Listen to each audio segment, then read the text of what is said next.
Patong buhay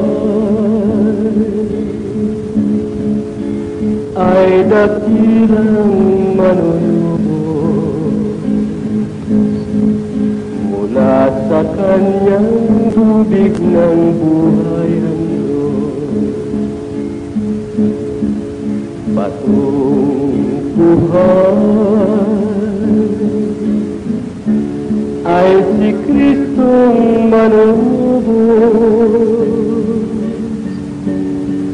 walang banal, tubig ng buhay ay handog.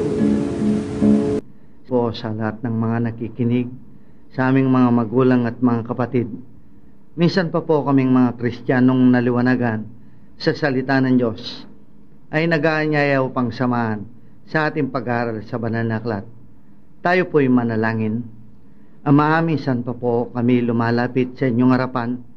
Sana, Panginoon Diyos, kung paano po nang nakita mo ang bawat isa sa amin, kami nagpakababa, ikaw po'y nagpakilala sa amin.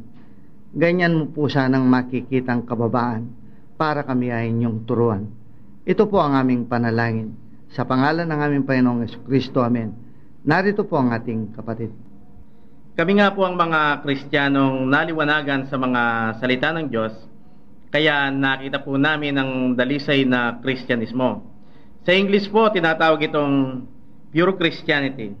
At kagaya po ng madalas ninyong marinig sa amin, na talagang bago nagpakilala sa amin ng Panginoong Jesucristo, ay kinakailangang makita muna niya na kami nagpapakababa sa kanyang harapan. Kaya nakilala po namin kung sino siya, at amin din pong nakilala kung sino ang amang Diyos at kung ano ang kanyang pangalan. Dahil sinabi ng ating Panginoong Jesucristo sa 1:8-19, kapag ako ay inyong nakilala, ay makikilala rin ninyo ang aking Ama. At nakita rin po namin na ang mga salita ng Diyos na ating binabasa sa banal na aklat, ito pala yung mga talinhaga. Kagaya ng kanyang ipinahayag sa Mateo 13:35 at sa awit 78:2. Para po ito ay maaaring maunawaan ng tao, kinakailangan muna palang ipaliwanag mismo ng Diyos sa tao, katulad ng ginawa ng ating Panginoong Jesucristo sa Marcos 4:34. At isa pa pong kapahayagang natanggap namin sa Panginoon, na sino mang taong nagpapakababa sa kanyang harapan, siya pala ay magkakaroon ng dalawang buhay.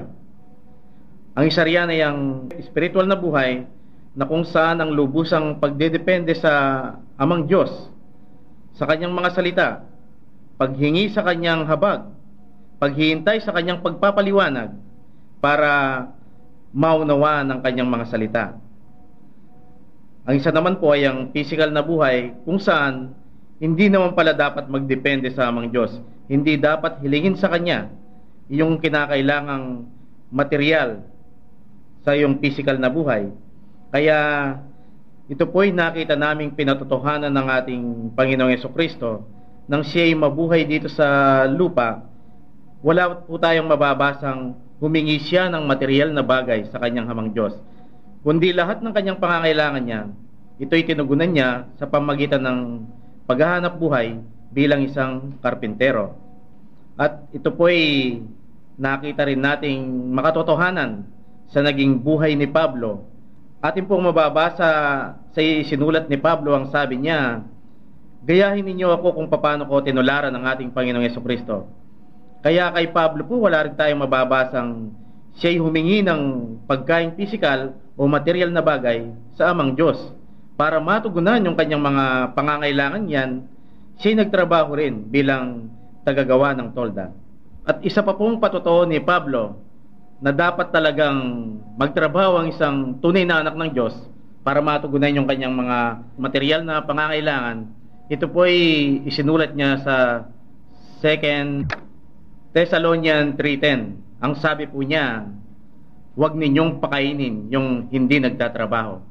Kaya kami pong umaangkin ng mga tunay na Kristiyano sa ating panahon, kung paano ang ginawa ni Pablo, ganyan din po namin tinutularan ng Panginoong Jesucristo bilang isang modelo.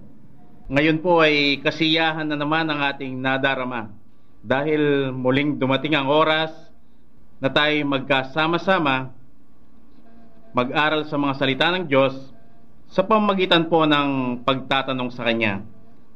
At ngayon po tayo tatalakay na naman ng isang kahilingan. Nalalaman po ninyong ito'y natatanggap namin sa pamamagitan ng text. Babasahin ko po sa inyo kung paano niya ito ipinadala. Good AM, mga kapatid ninyo kami. Hindi pa gaano kalinaw ang papel ng soul sa amin. Sana matalakay ang kapahayagan ng Diyos sa radyo. Thanks. Ito pong itinanong na kaluluwa na binanggit doon sa nag-text sa atin. Kami po ay naghanap sa banal na aklat kung kailan unang nabanggit ang salitang kaluluwa. Yun po ay nangyari ng lalangin ng Diyos ang lalaki na mababasa natin sa Genesis Kapitulo 2, versikulo 7 kung saan nilalang ng Diyos ang lalaki at siya ay nagkaroon ng kaluluwang may buhay. Para po maunawaan natin kung paano pa lamang ipinasulat ng Diyos, basahin po natin. Narito po ang Genesis 2:7. At nilalang ng Panginoong Diyos ang tao sa alabok ng lupa, at iningahan ang kanyang mga butas ng ilong ng hininga ng buhay, at ang tao ay naging kaluluwang may buhay. At dahil po hindi naman kaila sa inyo na noong una, nang hindi pa kami nagpakababa sa harapan ng Diyos, nagbabasa po kami ng banal na aklat. Dahil gusto po naming maligtas, kaya kailangan aming malaman ang kagustuhan ng Diyos. Kaya kapag binabasa namin ang banal na aklat, yan po ay inuunawa namin para matugunan kung ano ang sinasabi ng Panginoon.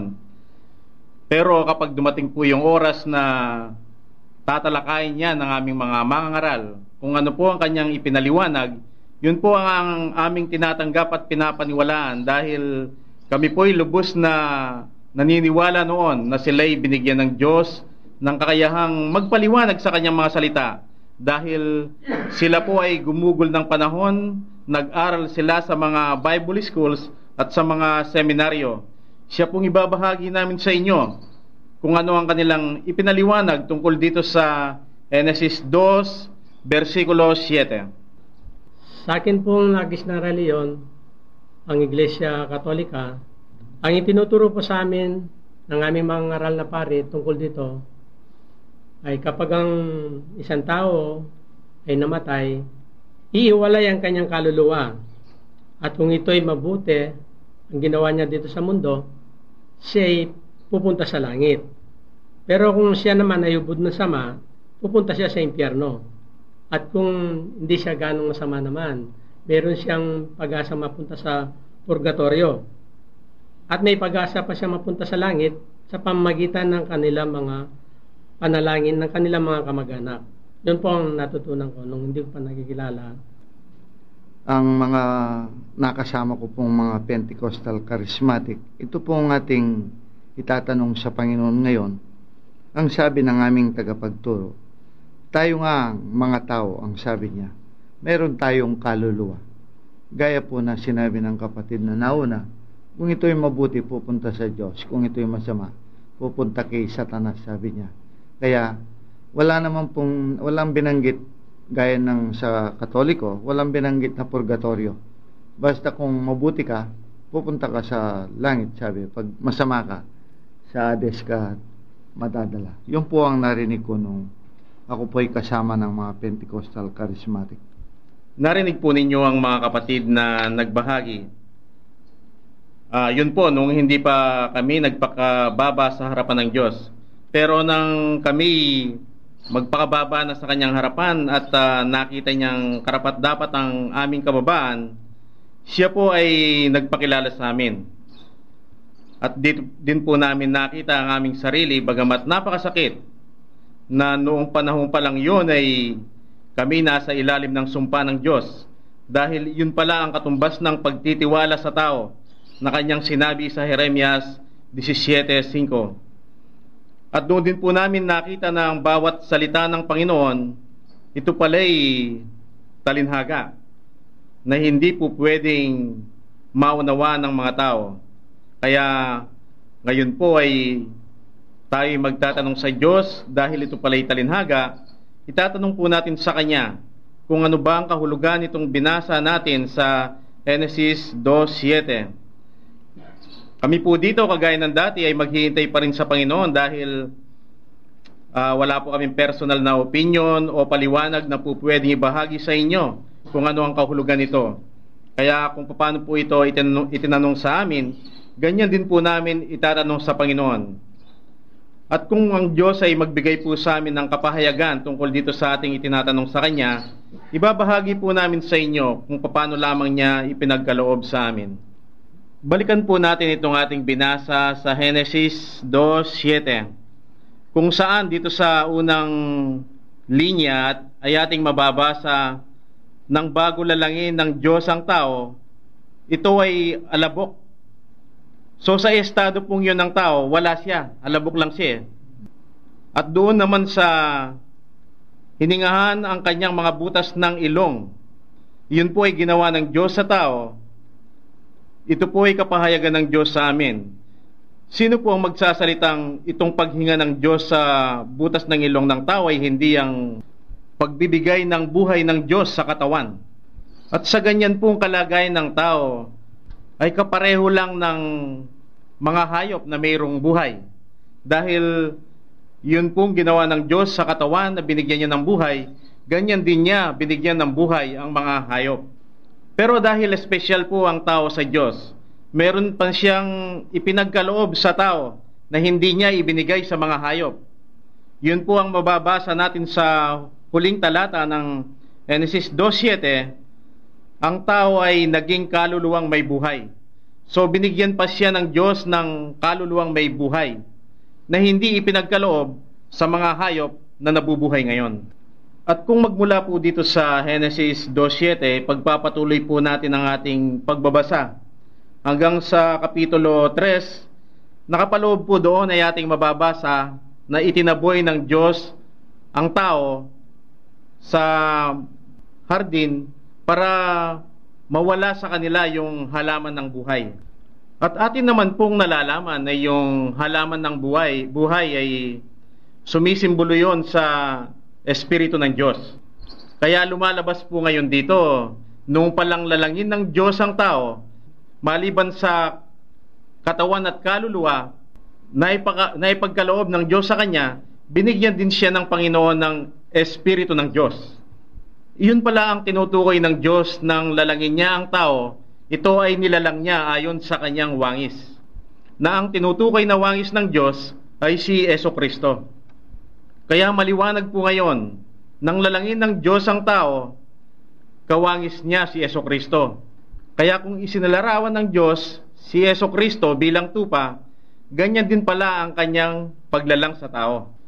Kayo pong mga nagbabasa ng banal na aklat, ano po ang nakita ninyo sa physical life ni Jesucristo? Hindi po ba nakita nating lahat bilang tao sa kanyang physical life, siya ay nagugutom, napupuyat, at napapagod? Katawan po ng tao yan. At kagaya po ng binanggit natin kanina sa wangis ni Jesucristo, kaya sa physical life ng ating Panginoong Jesucristo, hindi natin pwedeng ikaila na siya ay walang kaluluwa, na kung saan nanggagaling ang kaisipan at damdamin. Isa pong patunay dyan, dahil nalalaman po naman nating lahat na si Jesucristo ay namuhay bilang isang karpintero. Pwede bang maging karpintero si Jesucristo kung hindi niya ginamit ang kanyang isip? Dahil paano niya itatayo ang isang bahay kung hindi niya gagamitin ang kanyang kaisipan? Kaya lumalabas po, meron siyang isip, kaya alam niya kung paano itayo ang isang bahay. Kaya yan pong isip na yan na ginamit ng ating Panginoong Jesucristo, yan po ay isa sa mga katangian ng kaluluwa. Dahil maliban po kasi sa isip bilang katangian ng kaluluwa, meron pa rin isang katangian ng kaluluwa, yun naman ay ang damdamin. Yan po ay maliwanag nating nakita sa ating Panginoong Jesucristo, na sa kanyang damdamin, kaya siya napaiyak nang mamatay si Lazaro. Ito po ang mababasa natin sa John 11:35. 1:11:35. Tumangis si Jesus. Kaya maliwanag po ngayon sa physical life ng ating Panginoong Jesucristo, nandoon yung kanyang katawan na napapagod, napupuyat, nagugutom, at nasasaktan. At naroon din po yung kanyang pagkauhaw. At sa pagkakaroon naman niya ng kaluluwa, doon po naman naroon ang kanyang isip at kanyang damdamin. Pero maliban po sa physical life ng ating Panginoong Jesucristo, maliwanag po meron din siyang spiritual life, kung saan naroon naman yung kaluluwa at ang espiritu ng Ama. Hindi po ba naririnig natin mismo sa kanyang bibig kapag sinasabi niyang, "Suma sa akin ang Ama"? At sa kapahayagan po ng Diyos, sa atin po palang Panginoong Jesucristo, kung sa kanyang physical life ay nandoon ang kanyang kaluluwa, kahit pala sa kanyang spiritual life ay nandoon din ang kanyang kaluluwa. Kaya lang po, tignan natin ng maigi ito kung paano ginagamit ng ating Panginoong Jesucristo ang kanyang kaluluwa sa kanyang spiritual life na naiiba naman sa kanyang paggamit sa kanyang physical life. Huwag po nating kakalimutan ang dalawang katangian ng kaluluwa, physical life man o spiritual life. Ang dalawang katangian po niya ay ang isip at damdamin. Sa physical life po ng ating Panginoong Jesucristo, nalalaman po natin kung paano niya ginamit ang kanyang isip. Yun po ang tinalakay natin kanina sa kanyang pagiging karpintero. Pero sa kanyang spiritual life, paano naman niya ginagamit ang kanyang isip bilang katangian din ng kanyang kaluluwa? Alam din po natin ng spiritual life, ang ibig sabihin, ito ang mga bagay na spiritualidad. Paano po ginamit ng ating Panginoong Jesucristo ang kanyang isip dyan? Hindi po ba naririnig natin sa kanya, wala siyang nalalaman? So maliwanag po, hindi niya ginagamit ang kanyang isip sa spiritual life. Ito po ay kung ang pag-uusapan ay tungkol sa kaugnayan niya sa Ama. Bago po tayo magtuloy-tuloy, huwag po nating kakalimutan na itong tinatalakay na pagsasalarawan ng ating Panginoong Jesucristo sa kanyang sarili, ito'y sa kanyang papel bilang anak. Dahil po sa kapahayagan ng Diyos sa amin, ang Panginoong Jesucristo, mayroon siyang dalawang papel na ginagampanan. Papel ng Ama at papel ng anak. Kaya hindi po kasali dito ang pagsasalarawan sa kanyang sarili bilang papel ng Ama. Dahil ang ating pong tinatalakay ay ang kanyang larawan bilang tupa na papel ng anak.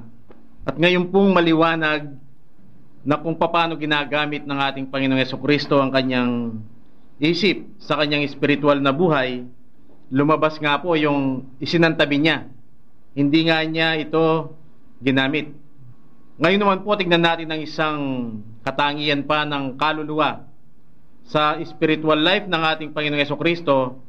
Tignan natin kung paano naman niya ginamit ang kanyang damdamin. Napakaganda po yata kung sa kanyang mismong bibig natin maririnig kung paano niya gamitin ang kanyang damdamin sa kanyang spiritual life. Narito po ang 1:17, ang buong 17 po ng 1. Ang mga bagay na ito ay sinalita ni Jesus, at sa pagtingala ng kanyang mga mata sa langit ay sinabi niya, "Ama, dumating na ang oras, luwalatiin mo ang iyong anak upang ikaw ay luwalatiin ng anak. Gaya ng ibinigay mo sa kanya ng kapamalaan sa lahat ng laman upang bigyan niya ng buhay na walang hanggan. Ang lahat ng ibinigay mo sa kanya, at ito ang buhay na walang hanggan, na ikaw ay makilala nila na isang Diyos na tunay, at siyang iyong sinugo sa makatwid bagay, si Jesucristo. Nilwalhati kita sa lupa, pagkaganap ko ng gawa na ipinagawa mo sa akin. At ngayon, Ama, luwalatiin mo ako, sa iyo rin ang kalwalatian, Akin tinamo sa iyo bago ang sanlibutan ay naging gayon. Ipinahayag ko ang iyong pangalan sa mga tao na ibinigay mo sa akin mula sa sanlibutan. Sila'y iyo at sila'y ibinigay mo sa akin at tinupad nila ang iyong salita. Ngayon ay nakilala nila na ang lahat ng bagay na sa akin ay binigay mo mula sa iyo. Sapagkat ang mga salitang sa akin ay binigay mo, ay binigay ko sa kanila, at kanilang tinanggap. At nakilala nilang tunay na nagbuhat ako sa iyo. Nagsipaniwalang ikaw ang nagsugo sa akin. Idinadalangin ko sila, hindi ang sanlibutan ang idinadalangin ko, kundi iyong mga sa akin ay binigay mo, sapagkat sila'y iyo. At ang lahat ng mga bagay na iyo, ang mga iyo ay akin, at ako'y lumalahati sa kanila. At wala na ako sa sanlibutan, at ang mga ito ay nasa sanlibutan. At ako'y paririyan sa iyo, Amang Banal, ingatan mo sila sa iyong pangalan, yung mga ibinigay mo sa akin, upang sila'y maging isa, na gaya naman natin. Samantalang ako'y sumasa kanila, ay ningatan ko sila sa iyong pangalan, upang yung mga ibinigay mo sa akin, sila'y binantayan ko, at isa man sa kanila ay walang napahamak, kundi ang anak ng kapahamakan, upang matupad ang kasulatan. Ngunit gayon ay paririyan ako sa iyo, at sinasalita ko ang mga bagay nito sa sanlibutan, upang sila'y mangagtamo ng aking gagalakang ganap sa kanila. Ibinigay ko sa kanila ang iyong salita, at kinapuutan sila ng sanlibutan, sapagkat hindi sila taga-sanlibutan, gaya ko naman na hindi taga-sanlibutan. Hindi ko dinadalangin na alisin mo sila sa sanlibutan, kundi ingatan mo sila mula sa masama. Hindi sila taga-sanlibutan, na gaya ko naman na hindi taga-sanlibutan. Pakabanalin mo sila sa katotohanan. Ang salita mo'y katotohanan. Kung paano ako yung sinugo ng sanlibutan, sila'y gayon din sinusugo ko sa sanlibutan. At dahil sa kanila, pinabanal ko ang aking sarili upang sila naman ay magpakabanal sa katotohanan. Hindi lamang sila idinadalangin ko, kundi sila rin naman sa mga nagsisampalataya sa akin sa pamamagitan ng kanilang salita. Upang silang lahat ay maging isa, na gaya mo, Ama, sa akin, at ako'y sa iyo, na sila naman ay sumaatin, upang ang salibutan ay sumampalataya na ako'y sinugo mo. At ang kalwalatian sa akin ibinigay mo, ibinigay ko sa kanila, upang sila'y maging isa, na gaya naman natin na iisa. Ako'y sa kanila, at ikaw ay sa akin, upang sila'y malubos sa pagkakaisa, upang makilala ng sanlibutan na ikaw ay sa akin, at nagsugo, at sila'y yung inibig, na gaya ko na inibig mo. Ama, yung mga ibinigay mo sa akin ay ibigay ko kung saan ako naroroon. Sila naman ay dumong kasama ko, upang makita nila ang kalwalatian ko na ibinigay mo sa akin, sapagkat ako yung inibig bago natatag ang sanlibutan. O Amang Banal, hindi ko nakilala ng sanlibutan, ngunit nakilala kita, at nakilala ng mga ito na ikaw ang nagsugo sa akin. At pinakilala ko sa kanila ang iyong pangalan, at ipinakilala ko upang maging pag-ibig na sa akin ay inibig mo, ay mapasa kanila at ako'y sa kanila. Dito po sa narinig nating pagsasalita ng ating Panginoong Jesucristo, sinong magsasalitang hindi ito ang kanyang damdamin sa kanyang spiritual life bilang papel ng anak? At hindi po natin pwedeng ikaila na dito mayroon siyang damdamin, pero damdaming para sa kanyang ama. At hindi din po natin pwedeng ikaila na ang damdamin dito ng ating Panginoong Jesucristo, hindi siya malungkot. Kaya dito masaya siya. Dahil sa damdamin para sa kanyang ama, masaya ang kanyang nadarama. Pero kung ginamit nga ng ating Panginoong Jesucristo ang kanyang damdamin dito, na damdamin para sa kanyang ama, meron ba tayong mababasa na sa kanya ring espiritual na buhay ay hindi niya ginamit ang kanyang damdamin? Balikan po natin ang naging buhay ng ating Panginoong Jesucristo bago siya huliin. Meron po ba tayong nakitang masamang ginawa niya? Hindi po ba napakaraming taong kanyang pinakain? Napakaraming may sakit na kanyang binigyan ng lunas? Napakaraming mga taong nangangailangan ng tulong na binigyan niya ng tulong. Pero bakit noong siya ay nasa harapan ni Pilato, noong kaharap niya ang maraming tao, at nang tanungin sila ni Pilato, sino ang pakakawalan natin? Hindi po ba ang sagot ng marami, si Barabas? Si Jesucristo, anong gagawin natin sa kanya? Ang sagot ng maraming tao, ipako siya sa krus. Nasaan naman yung kanyang mga alagad? Nasanay sa pagtatanong ni Pilato, mayroon tayong narinig kahit isang boses lang na nagsabing, wag ipako sa krus. At nasaan din po ang kanyang mga apostol na minsang sinabihan niya, ang lahat ay iiwan ako. At sumagot sa kanya si Simon Pedro, hindi ko po kayo iiwan. Nasaan ngayon sila? Bakit kahit isang boses lang, wala tayong marinig na sumasalungat doon sa isinisigaw ng marami, ipako sa krus? Dito po natin makikita ang ating Panginoong Jesucristo sa paggamit ng kanyang damdamin sa kanyang spiritual life. Kung sa nabasa po kanina ay ginamit niya ang kanyang damdamin, pero dito po sa pagkakataong ito, dahil nakikita niyang hindi dapat gamitin ang kanyang damdamin, wala po tayong narinig sa kanya. Hindi niya ito ginamit. Hindi siya naghinakit sa kanino man. Hindi siya naghinakit doon sa kanyang mga binigyan ng tulong, doon sa kanyang mga ginamot, sa kanyang mga alagad, sa kanyang mga apostol. Yan po ang pagsasalarawan sa buhay ng ating Panginoong Jesucristo, kung saan lumabas yung kanyang dalawang buhay doon sa kanyang physical life, na kung saan ay binubuo ng katawan at kaluluwa. At nakita po natin kung paano niya ginamit sa kanyang physical life yung katangian ng kanyang kaluluwa doon na isip at damdamin. At doon naman sa kanyang spiritual life, kung saan binubuo ng kaluluwa at espiritu ng Diyos. At atin din pong nakita kung paano niya ginamit yung kanyang isip at damdamin sa kanyang spiritual life. At iyan pala ang pagsasalarawan ng Diyos. Nilalang niya ang tao sa wangis ng Diyos. Ayon po sa ating narinig, ang Diyos nilalang niya yung tao ayon sa kanyang wangis. Bakit po ipinawalang halaga nila Adan at Eva ang pagkakalalang sa kanila, at parang hindi sila naginayang na sila ay nalalang ayon sa wangis ng ating Panginoon Diyos? Pero kapatid, kung tayo sana ang nasa katayuan ni na Adan at Eva, sana nang hinayang tayo, no? Sigurado bibigyan natin ng halaga ang pagkakalalang sa atin ng Diyos.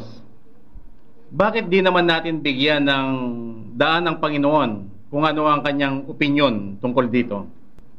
Hindi po pwedeng magkamali ang ating Panginoong Jesucristo nang sabihin niya sa mga nakikinig sa kanya, kayo'y mga bulag. Noon kapatid, ang akala natin, hindi tayo ang tinutukoy niya. Pero sa kanyang kapahayagan, tayo pala ang kanyang pinagsasabihan. Dahil kung papanong kinain ni Eva at Adan ang bungang kahoy ng pagkilala sa mabuti at masama, ganun din tayo ay kumakain din pala sa punong kahoy sa pagkilala sa mabuti at masama. Isa pong katibayan ng kainin ni Adan at Eva ang punong kahoy sa pagkilala sa mabuti at masama, nawala sa kanila ang punong kahoy ng buhay. Nawala sa atin ang punong kahoy ng buhay. Sino ang makapagsasabi na nasa kanya ang punong kahoy ng buhay? Kung ganoon, kung wala sa atin yan, ibig sabihin, kumain din pala tayo sa punong kahoy sa pagkilala sa mabuti at masama. At ano po ang katibayan o patunay na wala sa atin ang punong kahoy ng buhay? Kanina po nahayag sa atin na yan pala ay sumisimbolo sa Espiritu ng Diyos. Sino po sa mga tao ngayon ang umaangking kakilala nila ang Amang Diyos? Tama, napakarami pong taong umaangking kakilala nila si Jesucristo. At kanila ring inaangking kakilala nila ang Ama. Pero hindi po ba lumalabas sa kanilang bibig ang description lang ng Ama ang kanilang sinasabi at hindi ang kanyang identification. Pakinggan po natin mismo ang Diyos sa Lumang Tipan. Pakinggan po natin siya kung ano ang nakita niya sa mga taong ipinagkatiwala niya ang kanyang mga salita sa kanila. Jeremias 4:22. Sapagkat ang bayan ko ay hangal, hindi nila ako nakilala, sila'y mangmang na anak, at sila'y walang unawa. At sa panahon po naman ng ating Panginoong Hesukristo, kung saan ay ipinagkatiwala sa mga udyo ang mga salita ng Diyos. 1:8:54-55. Sumagot si Jesus, kung nilwalhati ko ang aking sarili, ang kalwalatian ko ay walang anuman. Ang aking Ama ay siyang lumwalhati sa akin, na tungkol sa kanya'y sinasabi ninyo na siya ay inyong Diyos, at hindi niyo siya nakilala. At sa atin pong kapanahunan, kung saan ipinagkatiwala ng Diyos ang kanyang salita sa Kristyanismo, basahin po natin ang saway ng ating Panginoong Hesukristo sa kanila, John 8:19. 1:8-19. Sa kanya nga'y kanilang sinabi, saan naroroon ang iyong Ama? Sumagot si Jesus, hindi ninyo nakikilala ko ni ang aking Ama. Kung ako inyong nakilala, ay makikilala rin ninyo ang aking Ama. Hindi po ba lumalabas sa bibig ng mga mangangaral at napakarami namang sumunod sa kanila, napakaraming naniwala sa kanilang sinabi na kailanman ay hindi po pwedeng makilala ang Ama dahil siya ay misteryoso. At dahil sa hindi pagkakilala sa Diyos, bagamat nakasulat sa 2 Corinthians 3:6, sino sa Lumang Tipan ang hindi kinukuha ng titik ang mga salita ng Diyos, maliban lamang doon sa kokonting pinili ng Panginoon, na nakasulat sa Hebreo 11, na sa pamamagitan ng pagpapakababa, nabigyan sila ng pananampalataya at nakilala kung sino ang Diyos, kaya nabigyan sila ng unawa sa mga salita ng Diyos, at sila ay naligtas.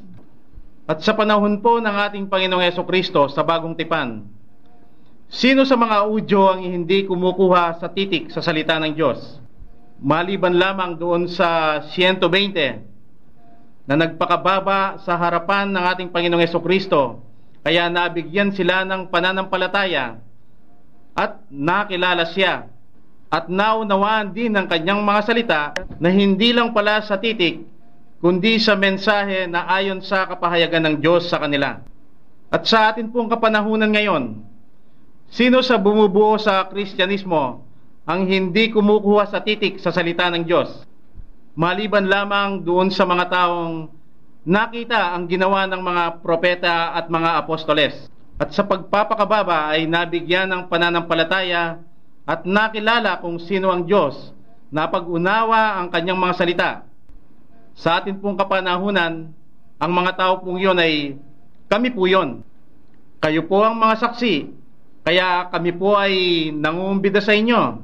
Kung mayroon kayong puna, katanungan na pwedeng makasira sa kapahayagan ng Diyos sa amin, i-text po ninyo sa amin 0916-7743-452. Dahil po sa pagkakita namin sa Panginoong Hesukristo bilang modelo sa kanyang papel na anak, kung saan sa kanyang espiritual na buhay, ginagamit niya yung kanyang damdamin, pero yung magandang katangian ng kanyang damdamin, yun po ang nadarama namin sa oras na ito. Kaya kami po ay nag-aanyaya at nag-iimbita sa inyo na kayo'y mag-text sa amin nang sa ganun po ay aming tuluyang may bahagi sa inyo kung ano ang ipinagkaloob ng Diyos sa bawat isa sa amin. Pero napakaganda po ng gagawin pala ng Amang Diyos. Kung sa spiritual life ay hindi ginamit ni Hesukristo ang kanyang isip, yun naman pala ang hinihintay ng Amang Diyos para bigyan siya ng karunungan. Kaya sa hindi niya paggamit sa kanyang kaisipan, doon siya nakatanggap ng karunungang mula sa Diyos. Po natin na kung paano pinawalang halaga ni Adan at saka ni Eva yung pagkakaala sa kanila ayon sa wangis ng Panginoon. Sa hindi natin alam tayo pala ginagawa rin natin yon or ginawa natin yon. Kaya nawala yung halaman ng buhay sa atin. Ngayon pong nawala yung halaman ng buhay sa atin, ano ang kalagayan natin noon? Ngayon pong narinig nga natin ang opinyon ng Diyos. Kanyang ipinakita na hindi lang pala si Adan at Eva ang walang halaga sa pagkakalalang sa kanila, ayon sa wangis ng Diyos. Dahil kung papanong sila ay kumain sa ipinagbabawal na bunga, sa hindi nga pala natin nalalaman, kinain din natin yon. Kaya kung paano pa rin nawala sa kanila ang halaman ng buhay, ganoong nawala nga sa atin ang halaman ng buhay. Ang tanong ng kapatid, noong panahong wala sa atin ang halaman ng buhay, ano nga ang kalagayan natin noon? Ano nga bang kalagayan natin noon, kapatid? Ang nalalaman natin, gusto pa rin nating makasama ang Diyos sa buhay na walang hanggan. Kaya nga, binabasa natin ang kanyang mga salita sa banal na aklat. Dahil nalalaman natin, yun ang pampalapit sa kanya. Pero sa hindi pala natin napuna, tayo ay biglang napasa ilalim ng sumpa sa Diyos. Dahil tayo ay nagtiwala sa ating kapwa-tao, na tumutukoy sa pagtitiwala natin sa ating mga mangangaral tungkol sa kaligtasan. Kaya isinumpa tayo ng Diyos ayon sa Jeremias 17:5. At sa halip na tayo ay magdepende sa Diyos para ipaliwanag ang kanyang mga salita, ang ginawa natin, inunawa natin ang kanyang mga salita ayon sa ating sariling karunungan. Nakasuklam-suklam naman pala sa harapan ng Diyos ayon sa Kawikaan 3:5. At talagang mapaglinlang ang ating damdamin dahil sumama tayo sa maraming tao dahil sa ating paniniwalang mas tama ang nalalaman ng marami at hindi maatim ng Diyos na hindi iligtas ang marami. Kaya sumama tayo sa kanila. Pero iyon pala ay paraan ng dyablo para linlangin niya tayo, na ibinigay na babala ng Diyos ayon sa Jeremias 17:9. Yung palang tatlong bagay na ginawa natin noon, sa kabuuan, ayon sa pahayag ng Diyos, yan pala ang katumbas ng pagkain natin sa bungang kahoy sa pagkilala sa mabuti at masama. Pero salamat sa Diyos, sa kanyang habag at sa nakita niyang pagpapakababa, ay naibalik sa amin ang halaman ng buhay.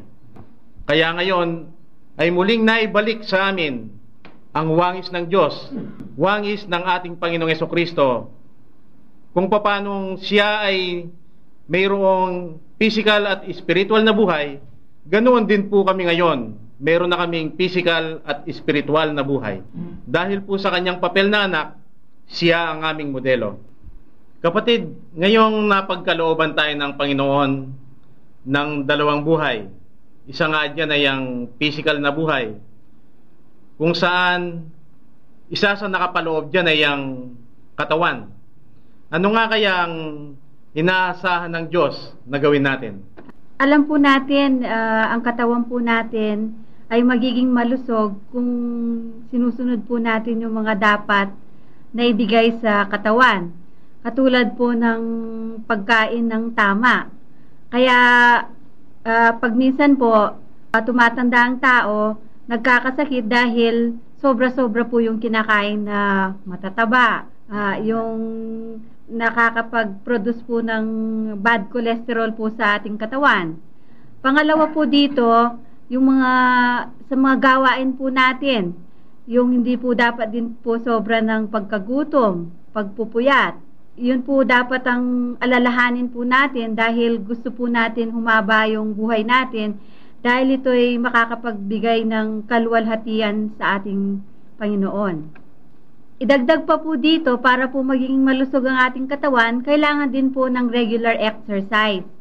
Gayon mang pong binibigay po natin ng dapat na i-consume ng ating katawan at yung hindi sobra sa pagkagutom o pagpupuyat, itong regular exercise ay naka-regulate po ng ating body functions, yung ating puso, yung ating katawan na magiging malakas palagi. Isa pa po dito ang importante, katulad po ng mga ibang bagay na akala po natin nakakapagbigay ng kalusugan sa ating katawan, katulad po ng pag-inom ng alak.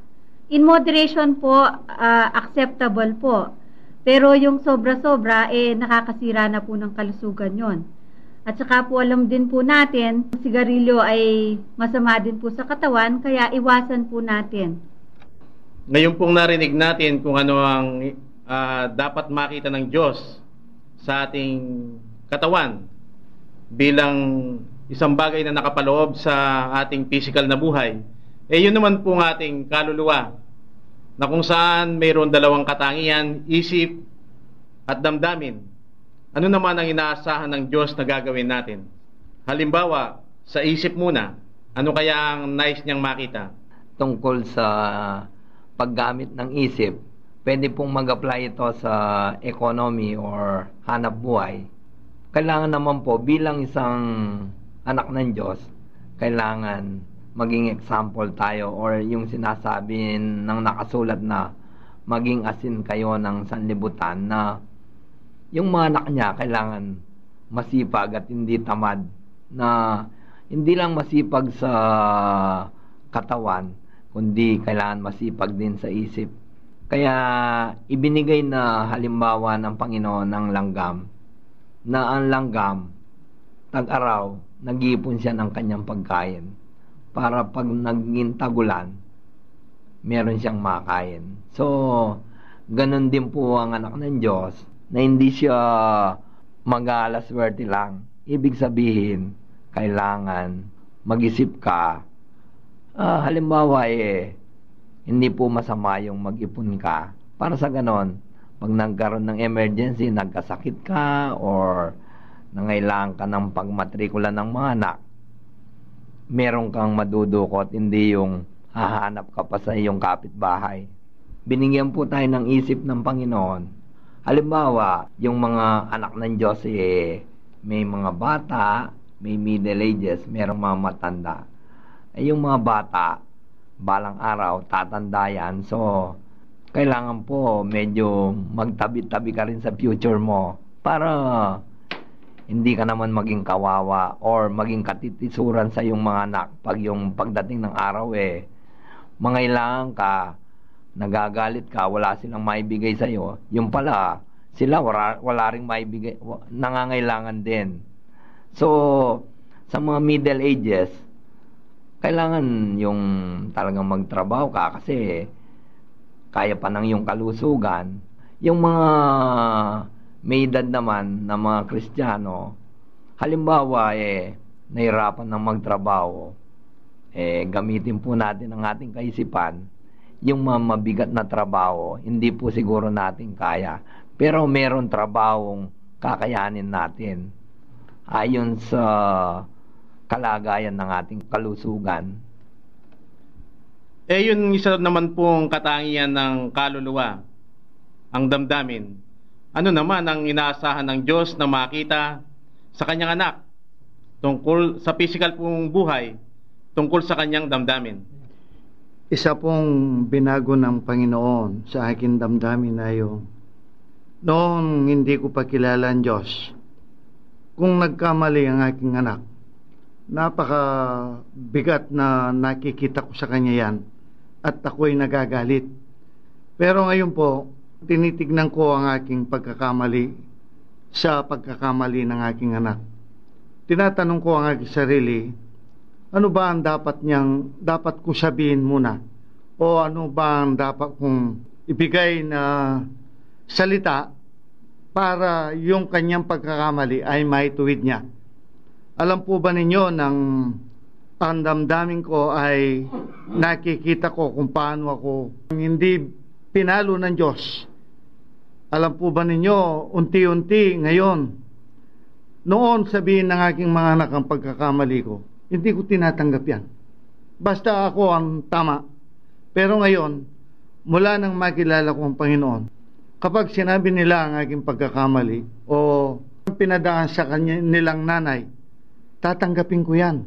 Pag i-approach ko po ang aking mga anak, ang sabi ko, anak, huwag kang mayang sabihin sa akin ang pagkakamali ko. Dahil kumisan, ang pagkakamali ay dalawang klase. Kumisan nasasadya mong gawin o yung minsan hindi mo alam.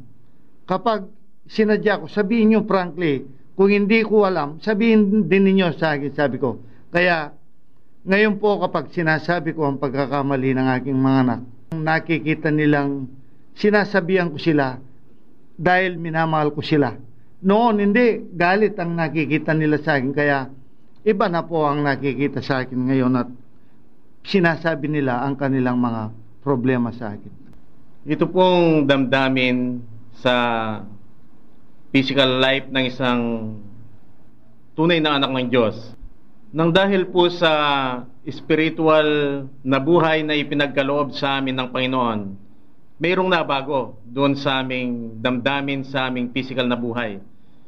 Kung saan noon, maliit lang yung paglalagyan ng aming pasensya, pero sa nadarama po namin kasiyahan sa ipinagkaloob ng Panginoon, biglang lumaki yan. Kaya medyo malawak na po kami ngayon. At saka, hindi po nawawala sa aming kaisipan ang sinabi ng Panginoon na kailangang maging asin ng sanlibutan. Alam po natin ang asin, iyan ang lasang katanggap-tanggap. Kaya dapat pala maging katanggap-tanggap ang isang pinili ng Diyos sa mga tao. Noon po, madali kaming masaktan. Ngayon, open kami. Open kami sa mga suggestion. Hindi po namin sinasara ang aming mga puso. Kami po ay tumitingin sa mga tao dahil ang aming pong pakay ngayon ang makakuha ng mga kaibigan at hindi kami lumikha ng mga kaaway. At kung noon po kami ay palaging nagsasalita at hindi nakikinig, ngayon naman po kami mayroon ng kahandang makinig. Sa English, kami good listeners na ngayon. Dahil po ang hula sa ating Panginoong Hesukristo, walang gandang makikita sa Kanya. At dahil ang Panginoong Hesukristo ang katotohanan, yun po ang katotohanang namamahay sa amin ngayon na nakikita ng mga tao, hindi maganda, hindi katanggap-tanggap. Bagamat ganoon o yun ang katotohanang nasa sa amin, kaya sa physical na buhay, yung aming kaluluwa sa physical na buhay, kung saan nandoon ang isip at damdamin, kailangan pala gamitin namin yan sa mabuting pamamaraan. Nang sa ganoon, kahit hindi tinatanggap yung katotohanang nasa amin ngayon na hindi maganda sa mga tao, pero tatanggapin pa rin kami ng mga tao socially. Dahil po ang turo sa amin ng Panginoon, kailangan makisama at mag-aral kami sa mga ibang tao at dapat mayroon kaming kahandaang matuto at gumawa ng nararapat o ng tama. Sa spiritual na buhay naman po, kung saan nakapaloob yung Espiritu ng Diyos at ang kaluluwa, sa paggamit namin sa aming isip, sa aming spiritual na buhay, sinunod namin ang modelo, ang Panginoong Hesukristo sa kanyang papel na anak, kung saan sinabi niyang wala siyang nalalaman, pero doon naman siya nabigyan ng karunungan. Dahil yan po kasi ang katangian ng isang sanggol. Sanggol na inosente, walang nalalaman, na siyang hinahanap at gustong makita sa amin ng ating Panginoon. At ang amin naman pong damdamin sa aming espiritual na buhay, hindi na po namin tinitignan na kung noon sumasama kami sa marami, pero ngayong sinabi ng Diyos na kakaunti lamang ang maliligtas, hindi namin pwedeng gamitin ang aming damdamin para maawa doon sa marami, kasama na ang aming mga pamilya, kung hindi rin lang sila magpapakababa sa harapan ng Diyos, ay hindi po kami magpapaapekto dahil ang tinitingnan namin kung ano ang damdamin ng Diyos, yun ang dapat naming maging damdamin. Alam po ninyo itong Lucas 14:26. Noong pong hindi pa kami nagpakababa sa harapan ng Diyos, binabasa po namin to Pero hindi po namin nalalaman ng kahulugan dahil napakabigat sundin. Basahin po natin. Lucas 14:26.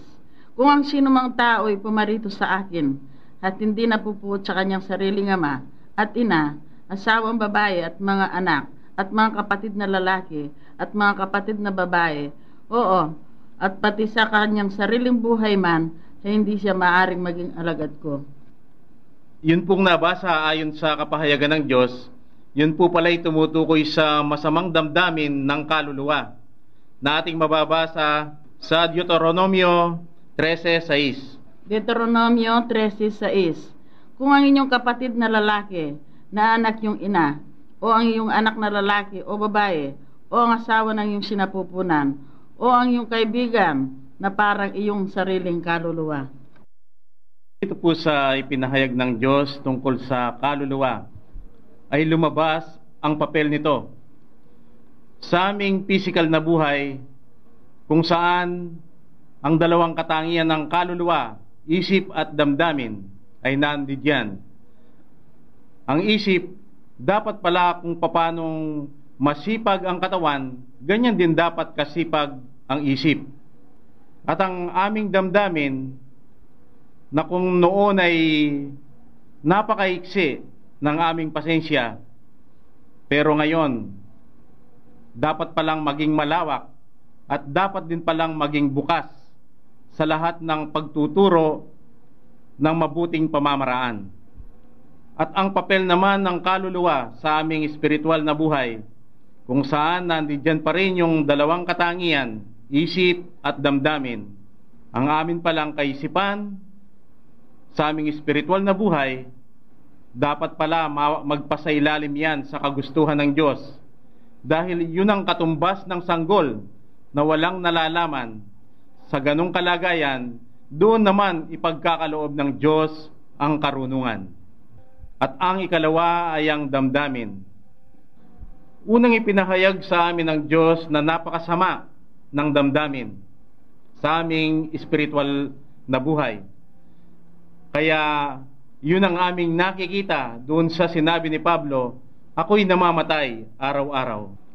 At ang damdamin din yan ang sinabi ni Pablo na dapat mamatay nang sabihin niyang ang matandang pagkatao ay dapat mamatay. Yun po ang naitanim sa amin. Kaya kung napapansin po ninyo sa aming mga awitin at sa aming mga panalangin, ay hindi na ninyo nakikita ang damdamin. Pero kapatid, napakabuti talaga ng Diyos. Dumating ang oras na kailangan niya tayong ilantad. Mayroon pala tayong isang napakahalagang bagay na nakaligtaan. Ito ay ang napakagandang damdamin na ipinakita ng ating modelo, si Jesucristo sa kanyang papel na anak. Hindi ba nang basahin natin ang John chapter 17, ano ang nakita nating damdamin sa ating Panginoong Jesucristo? Na lubos namang ikinaligaya ng Ama. Sa lumang tipan, nang ihandog ni Abel ang tupa, nalaman ni Abel na kailangan niyang ihandog yon dahil sa karunungang ipinagkaloob ng Panginoon sa kanya. Pero ano ang nakita ng Diyos sa handog ni Abel? Kaya ito'y lalong katanggap-tanggap sa kanya. Hindi ba yung masamyong amoy ng kanyang handog na tumutukoy pala sa magandang damdamin sa paghahandog ni Abel? At ganoon din, lalong naging katanggap-tanggap sa Diyos ang mga handog ng mga saserdote dahil sa kanilang handog na mayroong masamyong amoy na ating mababasa sa Leviticus 2:9 at saka sa 2:12. Si Haring David, nang dalhin sa kanyang bahay ang kaban ng tipan, na alam po nating tumutukoy sa katotohanan, hindi po niya napigilan ang kanyang damdamin na hindi magsaya. Kaya sumayaw po siya ng dahil sa kanyang kasiyahan na naging katanggap-tanggap naman sa Diyos. dahil yun po pala ang damdaming mabuti na inasahan ng Diyos sa kanyang mga pinili. At sa awit 33:3, ganoon din sa awit 40, versikulo 3, na sinasabing, umawit kayo ng bagong awit para sa akin, ang sabi ng Diyos. At si Jacob naman, alam po natin kung ano ang ginawa ni Jacob. Para makuha yung birthright, siya ay nagsinungaling sa kanyang ama.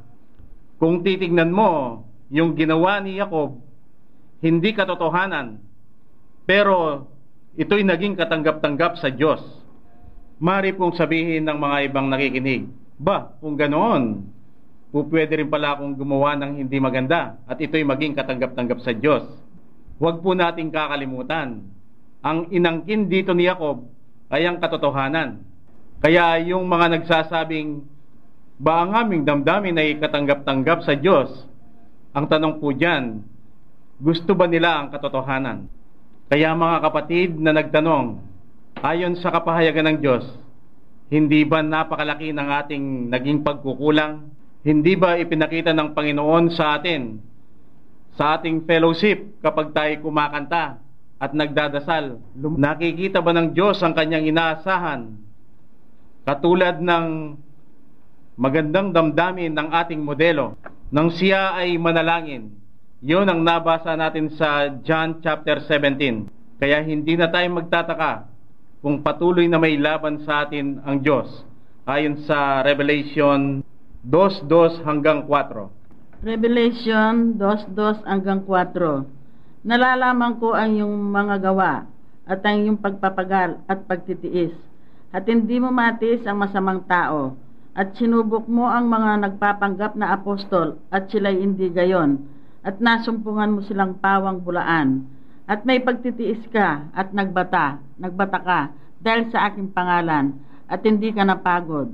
Ngunit mayroon akong laban sa iyo, na yung iniwan ang iyong unang pag-ibig.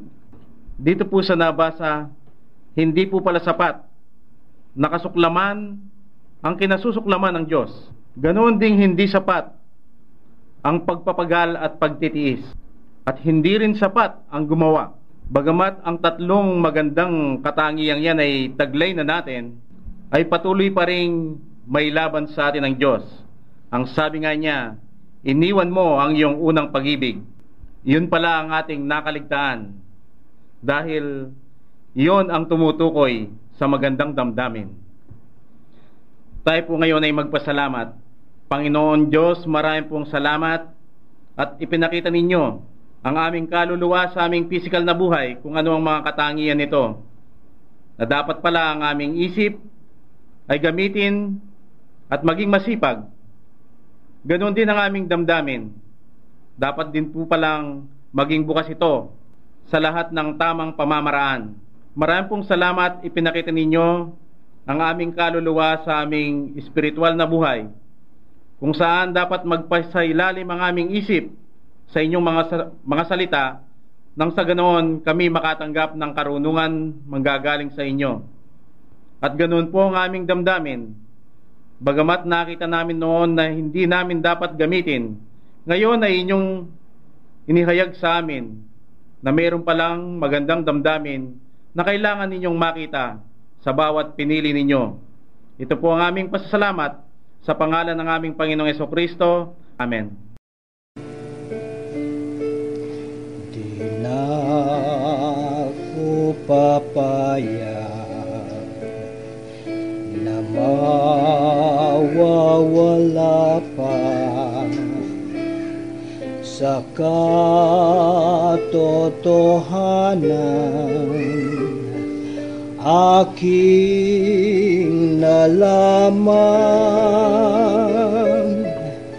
Ngayong ako'y malaya na sa pagkakabilanggo sa maling katuruan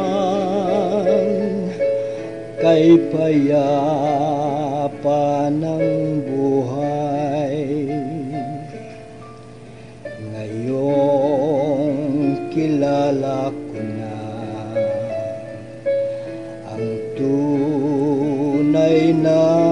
Jesus na siya ang Ama at banal na Espiritu. Salamat, Panginoon, at pinili mo ako at itinurong landas tungo sa iyo. Salamat, Panginoon,